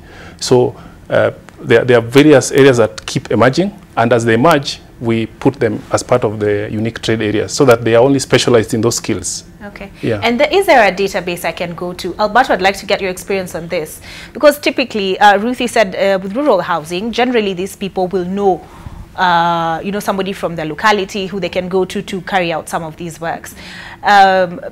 me in Nairobi, if I'm looking for an electrician or a plumber, unless I have one on my phone, you'll see those little signboards on poles. You know, fundiwa, fundiwa, fundiwa. Yeah. So, first of all, Alberto, has that proved a challenge to you, getting people with adequate skills and knowing where to go and get people who can be vouched for? Yes, of course, because especially for our to speak for ourselves, we're a new technology. Well, we're 40 years old, but we're a new technology in Kenya. So everybody has to learn how to build with our system. And we work very closely with NCA. We set the guidelines, but we do training, I think, once a week in our factory. You have to book to come in, and you have to be part of the trade, an electrician or a mason or a foreman. You book, and we will train you. How much? At what cost? I think it costs 5,000 shillings. But then we will follow you afterwards in the construction. We will follow our technicians will follow you in your first construction and you will certify you like a little university degree in this. Where we're starting to have a lot of success now is working with the counties. The county governor, the county technical office, they organize training sessions, maybe a 3-day training session, and they invite their constructors, their technical staff, the electricians from the whole county, and we finance it jointly. They all come to the county headquarters, maybe the last 3 days, and we send our people and our equipment and our whatever we need to train them, and we're starting to train them in the county, and it's very good. We do between 300 and 400, even 500 people at a time during these training courses, and this is getting very good results. Okay. All right. So is there a database engineer? And Ruth, I'll come straight to you. But is there a database engineer where I can go if I need a mason, if I need an electrician, and know that they're qualified and have the NCA to some extent vouch for their qualifications? Yes, we actually have the mandate to accredit skilled construction workers and site supervisors. And when we register them, we actually put them in our register, and we have a database that that is accessible, and any client that is wishing to use them can always access. Yes. Okay. So we do have a database that is live within so we go online portal. Yes. To your website? You go online, yes. All right. And correct. if I need an electrician for my project, if I need a mason or a plumber, I can find them there? You can get it there. All right. Fantastic. Correct, yes. And how long does it take you to train these persons, and do they need to have preliminary qualifications? There are two types of training we talk about. You know, there's the basic training immediately after school. Maybe you are still very green, and you need to acquire those skills. Those are supposed to be taken through the TVET institutions, yes. The Technical Vocational Education Training Centers, which is also across the country. Now, where we come in as National Construction Authority, upon acquiring technical certification from a training institution, we now accredit you. Just like for me as an engineer, I go to a university to get trained as an engineer. When I come out, I need to work for some time before I can get accredited or certified as a qualified engineer to now be able to practice as a registered engineer. So the same thing happens for the construction worker. But of course, we also recognize the fact that not many of them have gone through the technical training system. They have mostly left school or maybe dropped out of school and found themselves in a construction site. And over time, they have gained some skills. For these ones, we take them through what we call competency-based educational training or assessment, so that if you can go through the assessment and your skills are proving that yes, you're worth it, then we give you the accreditation card so that you become accredited fundi. Okay. So this is the one I'm talking about. And once you're accredited, because we know things keep changing. Now, we need to occasionally bring you back to a seminar kind of workshop, which is a 2-day workshop, so that we take you through what we call the professional training. Maybe you learn new technologies, new skills, like what CIMEX is doing. Could be a new technology that maybe a fundi like a mason would want to get more knowledge about. And we train them, and then once after that training, we certify them, say, now you've been trained on this particular new technology. All right. Yeah. Ruth, you wanted to come in with a point. Yes. As I said, at Habitat for Humanity, we are more of facilitators, and we work with partners. We are also supporting the testing of an app, iBuild app, which is an app specifically for housing. What would I call it? It's like a shop for housing. So if you want masons, if you want architects, quantity surveyors, material suppliers, you can go to that app and click and get the person you want in Nairobi and in any region. We are in the process of testing that app. It's not developed by us. We are supporting the iBuild Kenya to test that app in Kenya. Soon they'll be testing the app elsewhere. I know they are also going to other countries. So we want to see, you know, how the app works. You know, if it works, can it be something that can be upscaled? It will be like the Uber of construction, let me say. So that at a click, using your mobile phone, smartphone or USSD line, you can access the fundis, the masons, the plumbers, the electrician. So that is something that we are also doing, and we are very proud to be associated with iBuild, iBuild Global. Yes. So is that available on Google Store? Soon it will be, it's still under test. Okay. It was developed, it's still under test, and we are supporting the testing, the pilot testing, so that it can be upscaled. All right, yes. Fantastic. Who's there? What has been your experience with the professionals, and I don't know that I should say quote unquote, but professionals yes. in the housing sector? Definitely, we have in Kenya, I don't want to say just professionals, we have a low delivery standards. Our standards for delivery of services by both professionals and everybody who offers our services is below really bar. More often than not, any investor or developer gets really given a raw deal, and that's what increases the costs. It's the cost of generally inefficiencies caused by characteristics of the persons. For example, you'll find there's a lot of bilferage of materials by people without, they don't think it is any problem. So most of the sites, for example, one of the sites I have, we call it Freedom Heights in Langata. You know, we have done some 252 units, so not of affordable housing, but generally investment housing. You find that the contractor really loses sometimes up to 5% or 10% of materials because of pilfering, and this is because of generally the people. There's a tendency to think that if you can take anything, then it's yours. And I think we have seen some of that observation at Hairkit Mall and the other malls which are being demolished. There's a feeling of entitlement by certain Kenyans to the properties which are being materials which are being removed. Now, but I want to weigh in actually on now two ideas which I want Kenyans to interrogate and possibly consider as one of the solutions, and this is financial solutions. I wear one hat apart from the CEO of this pension fund for the counties, we invest for our members. I'm also a director at the Nairobi Securities Exchange, and we've been promoting a way of collecting directly funds from the wananchi in partnership with the Treasury and Safaricom using an app called Emakiba. Unfortunately, when we first launched, it was not properly marketed. But we believe this is a solution to unlocking directly from the people, the wananchi, the funds, which then can be deployed in such projects, low-cost housing or affordable housing. And particularly if there is a connection between the promotion of the investment for an individual investor to tying it to access to a house in the long run. So if these funds are going to be, as a policy, going to be direct to getting your house as an individual, there will be motivation to make that investment through that Emakiba bond.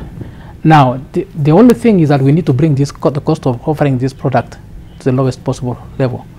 At the moment, it is been floated around at 10%. I believe that with proper structuring, it can be floated at even 5%. The funds then can be channeled to this Kenya refinancing mortgage arrangement, which then would really make housing to be affordable from the perspective of mortgages.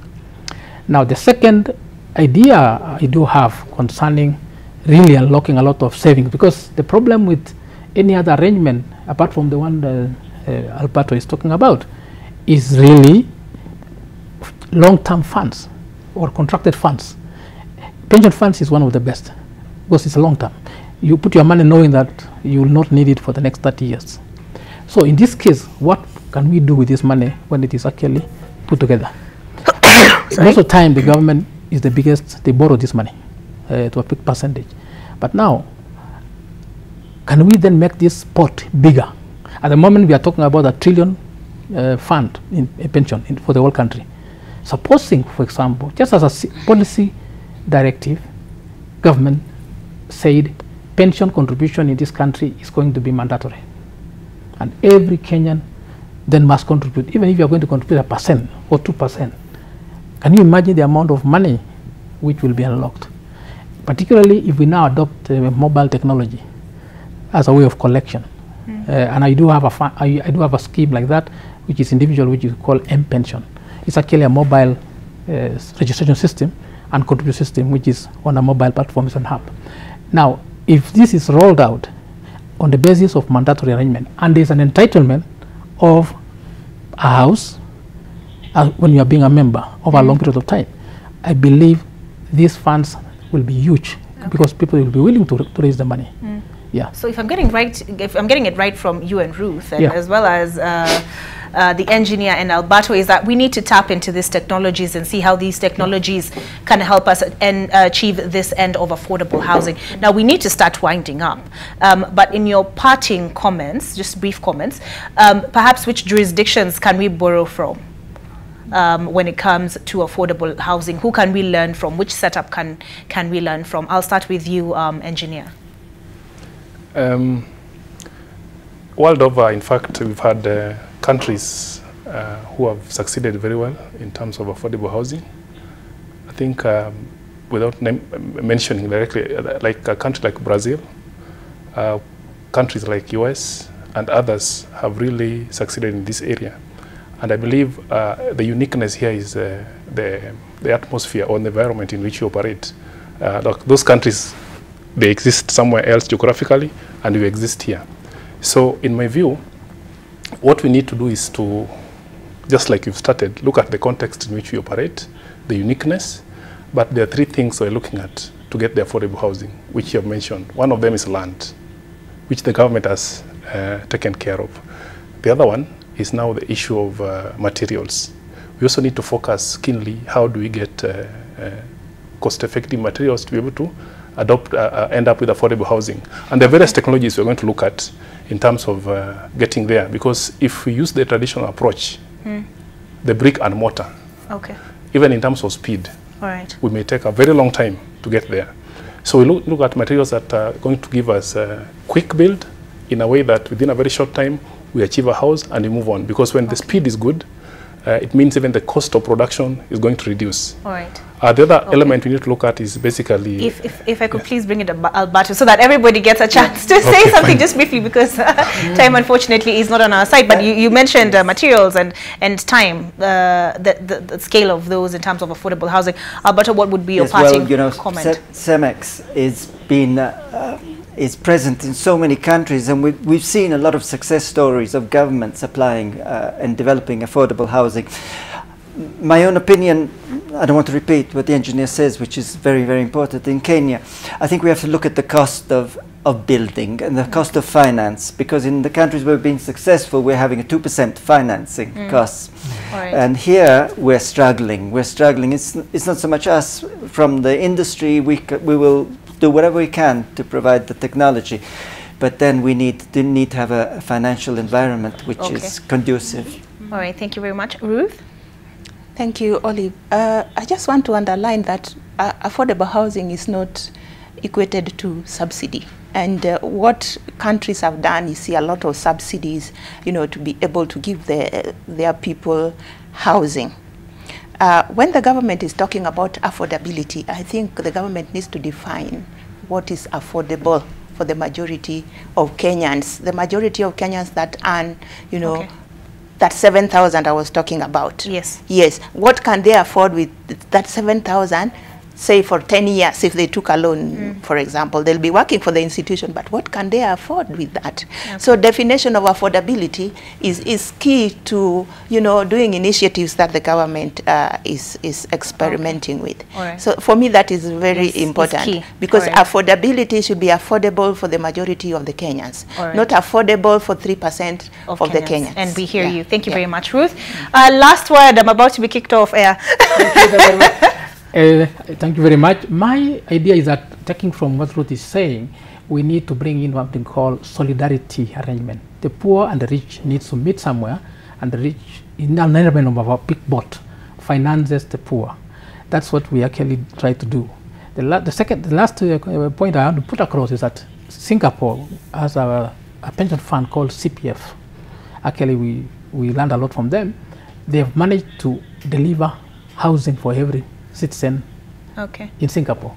All right. So it's actually doable using this combination. All right. Thank you very much, Hosea. A lot to discuss, actually, yes? And we continue this conversation at the Nation Leadership Forum tonight, 6 p.m. to 9 p.m. with Trevor Ombija as a moderator at the University of Nairobi. We'll be airing that live. But before then, let me thank, as we close this particular segment of NTV Today, let me thank Hosea Kili, who's the CEO, County Pension Fund Financial Services, Ruth Odera, who's the Regional Manager, Capital Markets and Financial Inclusion, Habitat for Humanity International, Alberto, who's a director of CMAX, and of course Engineer Maurice Ketch, Acting Executive Director of the National Construction Authority. Thank you very much for your time. Keep sharing your thoughts on NTV Kenya. The hashtag is NTV Today.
Good afternoon, you're watching NTV Today. My name is Olive Burrows and this is the 1 p.m. news.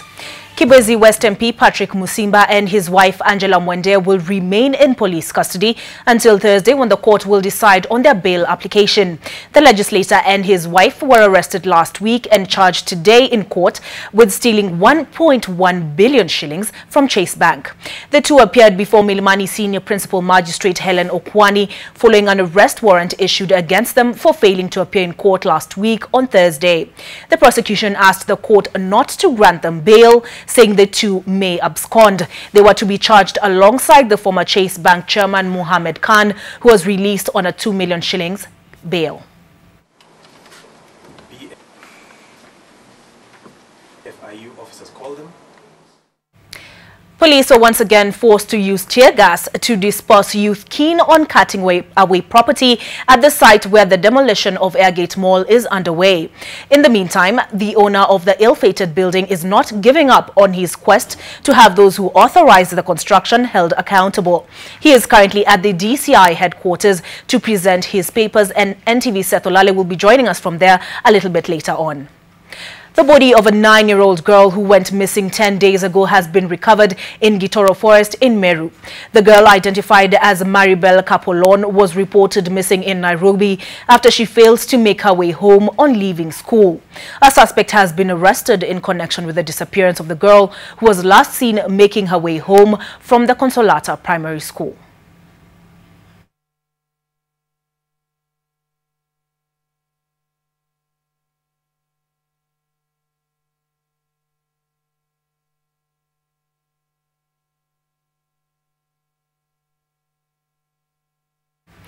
Opinion is split on the direction the National Assembly membership will take come Tuesday afternoon when the House convenes for a special sitting.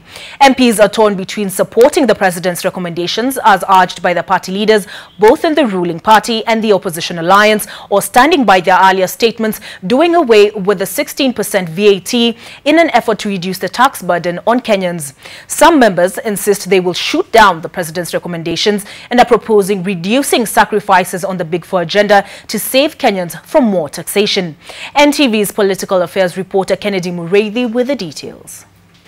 The chair has explained something. Tuesday's National Assembly afternoon sitting is expected to be a stormy one if comments made publicly by MPs are anything to go by. The special sitting called to discuss amendments proposed by President Uhuru Kenyatta in his memorandum on the 2018 finance bill is likely to test the allegiance of the MPs to their political party bosses, as some seem to be speaking from different scripts. The Jubilee Party has called a parliamentary group meeting on Tuesday morning in State House before the sitting as it seeks to whip its members into speaking a common language and siding with the party leader's position. The National Super Alliance parties have not yet given a strong indication on whether they will hold a parliamentary group meeting either Monday or Tuesday, but leaders of the individual parties that make up the alliance have voiced support for President Kenyatta's recommendations. Serikali iliweka ile ushuru ya juu ya 16 na Wakenya walisema hawawezi kumudu haya. Sasa imepunguzwa. Sasa mpira imerudi kwa bunge.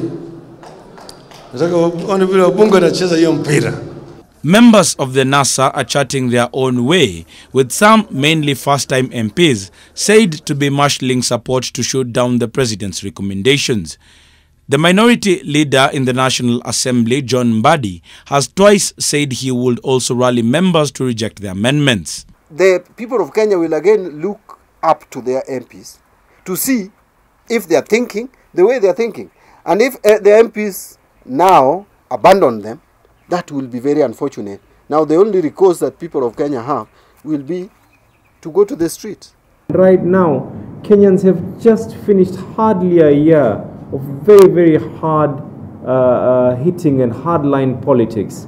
The country needed a bit of time. I would have expected that the president said that fair enough, your memorandum is saying up to 2020, but bring it back and say that start this from the year 2019, so that to allow this country to be able to build itself. Kitu inatouch kwa mama, mafuta, unga, wachana kuweka tax. The Jubilee Party parliamentary group also promises to be a riveting one, especially now that they have not met in a while as a party. The last time a PG was scheduled, it was shelved owing to serious underlying tensions that members said could only be resolved at a party retreat. These issues still remain unresolved, and some members who have spoken to NTV say the PG would be a waste of time. The mention by the President of a proposal to reduce Parliament's allocation has also not gone down well with the legislators. But I'm also against cutting off the CDF and the money for National Government Affirmative Action Fund. That is the money that gets to our people. If we do not have enough money, let us drop one of the agendas. We have the 4 agenda, we can drop one. The required numbers to shoot down presidential recommendations in the National Assembly stand at 233 members. The members of Parliament now agitating for this shootdown are employing different persuasive methods in an effort to make sure that these recommendations do not pass in the House. Kennedy Mureithi, NTV in Nairobi County. And there have been even more reactions ahead of that debate. NTV's Kennedy Mureithi now joins us live from Parliament buildings. Kennedy, what are the MPs saying?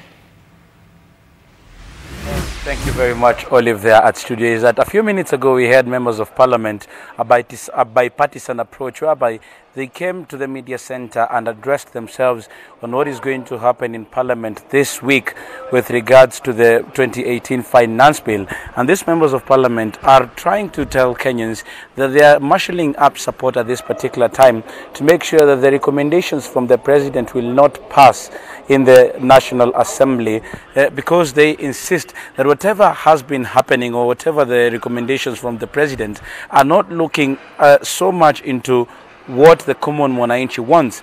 You'll remember that immediately that the 16% VAT took effect, that is on the 1st of September, that is this month, there were voices from members of Parliament, most of them from the opposition and also some from the ruling party, that is Jubilee, and they were of the opinion that if it does pass, then the common mwananchi is going to be hurt. And the members of Parliament who came here for a press conference were of the opinion that even reducing it from 16 to 8% is not a reduction in itself, but an upsurge or an uprise from 0 to 8%. So these are some of the issues, and they are saying that right now they are trying to win support from their fellow members so that when it comes to tomorrow, it is going to be shot down.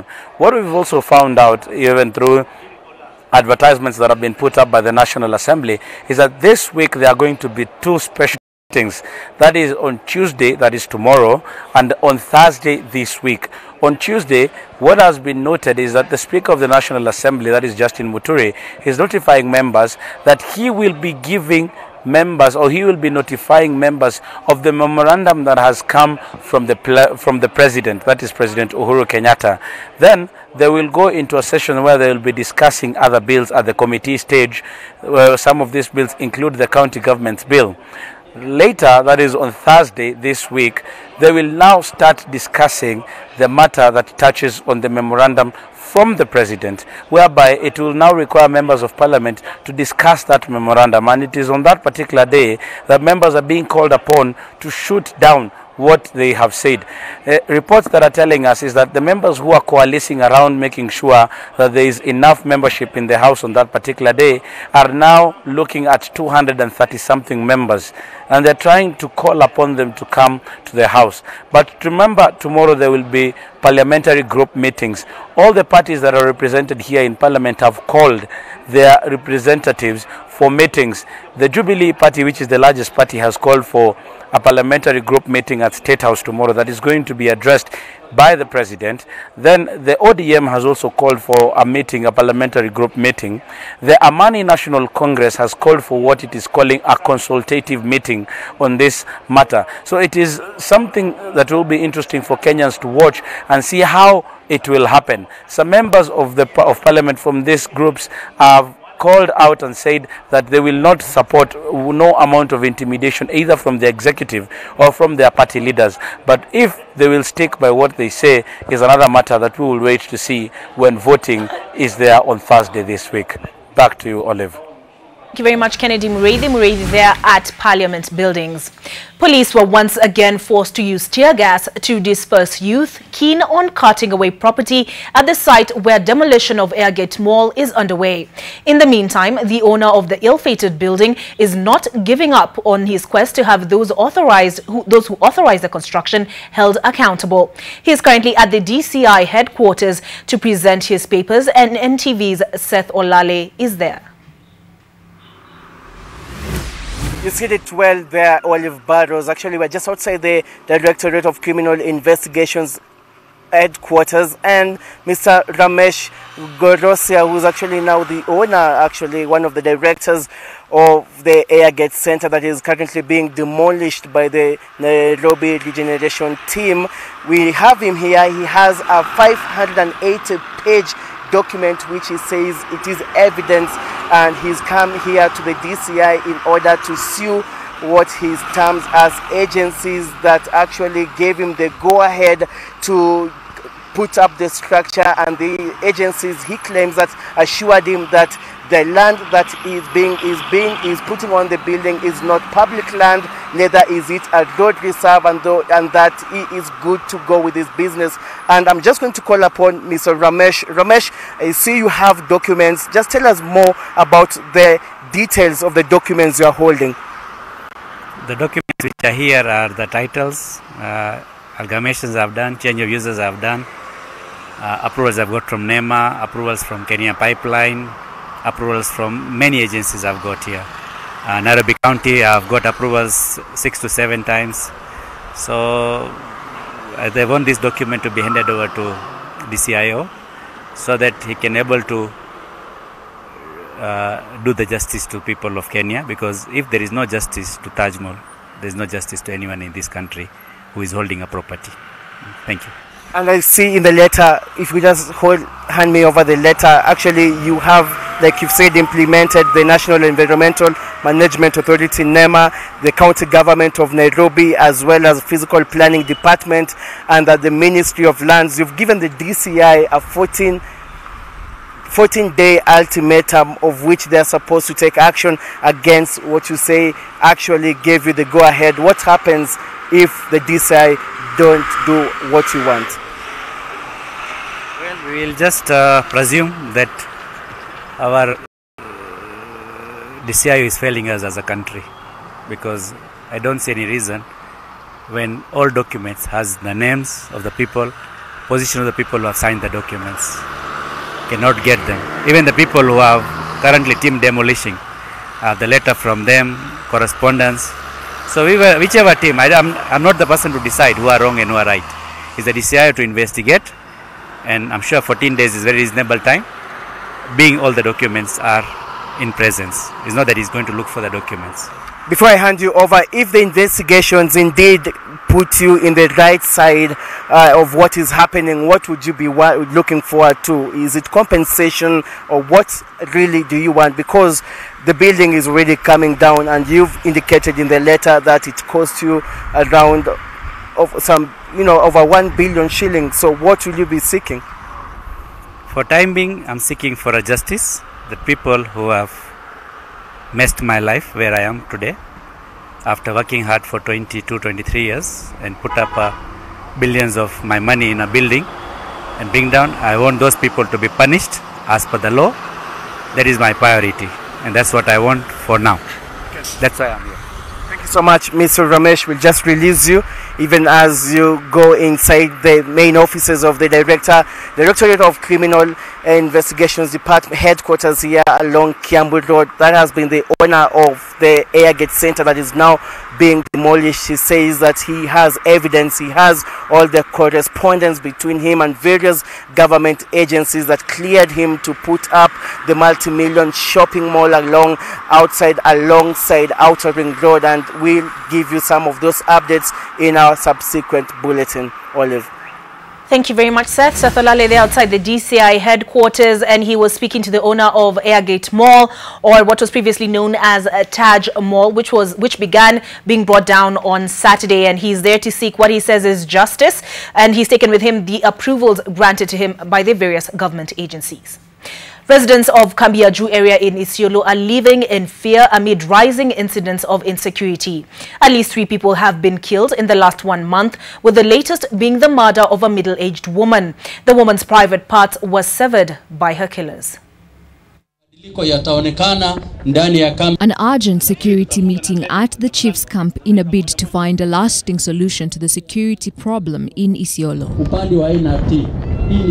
The recent spate of criminal activities in the area has sparked an uproar among local leaders and members of the public. Ile kitu tumetushangaza ni ubakaji. Hii ni mambo tunasema, hii mambo ya conflict inakuja na njia tofauti tofauti. Mambo ya ubakaji Isiolo hatukuwa tunajua, lakini sasa Kambiaju kumekuwa na mambo ya ubakaji ya kina mama, hawataweza kufika masaa ya usiku wakiwa town ama kufungua biashara zao. Last week's brutal murder of a woman has sent shivers down the spines of many residents who are now demanding action. The residents are now calling for concerted efforts between the county security team and the residents in the war against crime. The residents claim the poor road network in the area is hindering police operations. Isiolo Assistant County Commissioner Robert Wangila, on his part, is blaming locals who he accuses of withholding crucial information from the police, making it hard for the security team to hunt down the criminals. Isiolo Governor Mohamed Kuti says the county government will play in its part in ensuring the safety of the residents. Sisi tuongeze nguvu yetu, tuongeze maarifa yetu, tuongeze intelligence yetu. The governor wants all organs of the government charged with upholding security to up their game. Helen Aura, NTV. The government has committed to the construction of 8 new law courts in close proximity to prisons across the country, with the aim of bringing justice closer to the public. During the groundbreaking ceremony of the Kahawa law courts, attended by Interior CS Fred Matiang'i and the Chief Justice David Maraga, the issue of a backlog of cases was discussed. Chief Justice, we are following the many conversations that have taken place between the agencies of security, law and order, where we have been asked to pay attention to issues related to human rights, quick administration of justice, and that we be as facilitative as possible to the other arms of government. And I want to assure you, Chief Justice, that we will remain very collaborative with the judiciary. We will work with you and we will support you to ensure that we dispense justice as fast as possible. Whatever responsibility we have on our part, I assure you we will ensure we do our part. Many people in our country know that we deal with quite a number of cases, some of which require a lot of security arrangements for them to be dealt with. We have, unfortunately, the state where we have reached well over transnational crimes, organized crimes, including cases like terrorism and other serious crimes, which require special arrangements for the hearing of those cases. Social order and stability is back in Hong Kong after the strongest typhoon ever witnessed in recent years.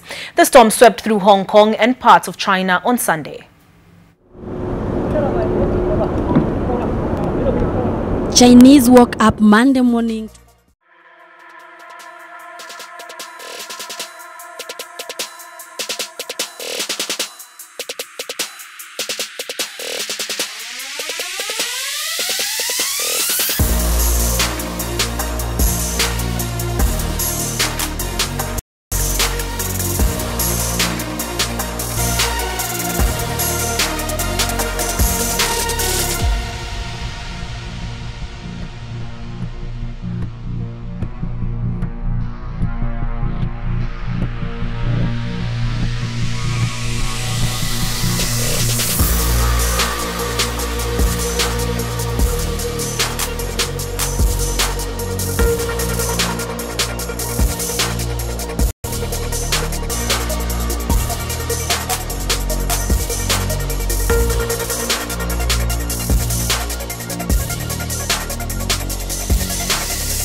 I'm Warote Kirwanda. World marathon record holder Eliud Kipchoge has celebrated his coach Patrick Sang and his entire management team for their assistance in enabling him smash the marathon record at the Berlin Marathon. This as Gladys Cherono rode a chance to run under 2 hours 17 minutes as she won at Berlin for a third time.